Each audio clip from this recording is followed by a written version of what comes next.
And the Yuletide season is now also being felt in the city of Mandaluyong. Christmas decors are up even at City Hall. Bernard Tan reports.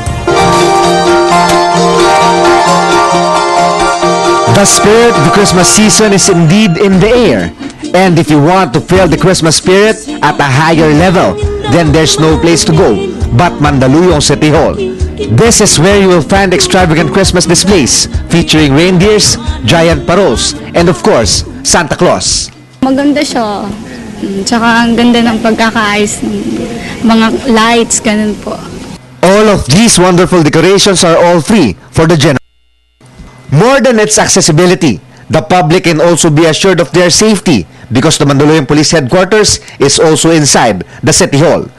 Above all, a Manny Pacquiao wannabe is also roaming around the place to give a whirlwind of punches for bad guys who will be a threat for the people's safety. Kauwi ko lang galing ng LA. Siyempre para naman masuportahan ng Mandaluyong para sa maging kasiyahan sa Kapaskuhan ng Tiger City. The Christmas lights and decorations in Mandaluyong City Hall starts at 5 p.m. and ends at 12 midnight. Siguro kung alam niyo dati yung Policarpio sa Mandaluyong, wala na yun. Parang dito na nila dinala lahat para mas centralized, mas ma-commercialize na rin yung buong area namin na marami pa kaming kapwa namin, mga taga Mandaluyong na bibigyan ng trabaho. Christmas Changes and live bands will start tomorrow. Merry Christmas! For People's Celebration, this is Bernard Tan reporting.